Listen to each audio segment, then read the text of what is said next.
chào tất cả các bạn. Tớ là Mây đây, tớ và chị Na đang đi chơi thì tự nhiên trời lại đổ mưa. Thấy có chát không cơ chứ? Bây giờ tớ và chị Na đang phải trú ở một cái trạm xe buýt.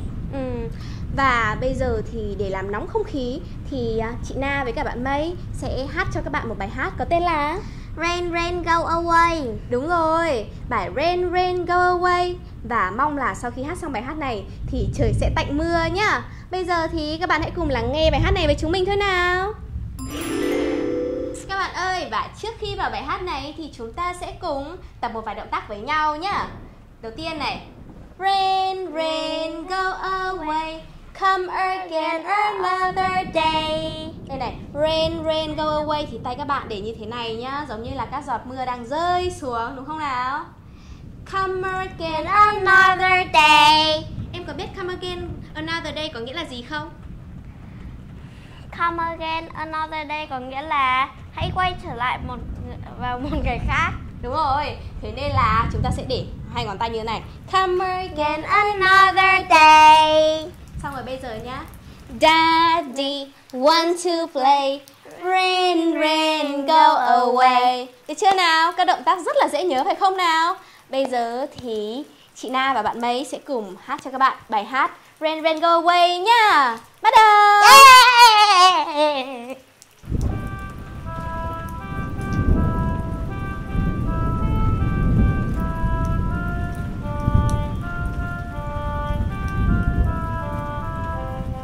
Rain, rain, go away, come again another day. Daddy wants to play, rain, rain, go away.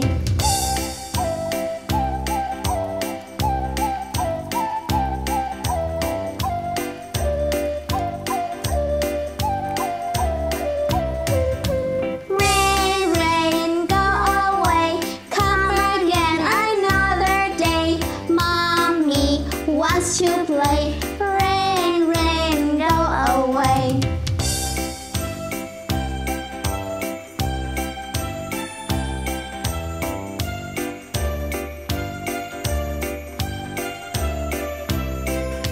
Rain, rain, go away, come again another day. Brother wants to play, rain, rain, go away.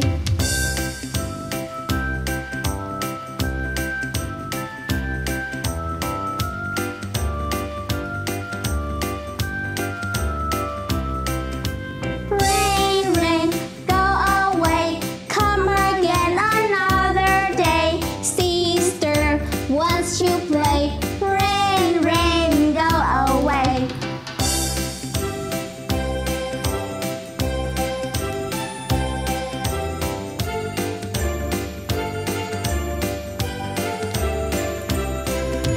Rain, rain, go away, come again another day.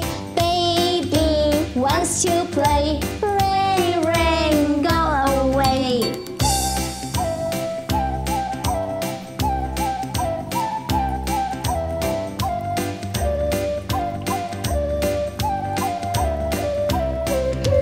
Rain, rain, go away, come again another day. Other families want to play, rain, rain, go away.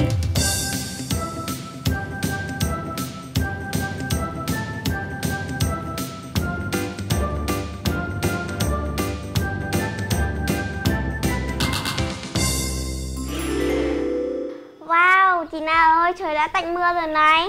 Wow, đúng thật luôn các bạn ạ. Các bạn có thấy bài hát này thú vị không nào? Vừa mới hát xong là trời đã tạnh mưa rồi. Bây giờ thì các bạn hãy hát bài hát này, quay video và up lên trên Facebook. Và hãy tham gia gương mặt tuần với chúng mình nhá, để xem là tuần này bạn nào sẽ trở thành gương mặt tuần nào. Còn bây giờ thì chị Na và bạn Mây xin chào tất cả các bạn bé. Bye bye.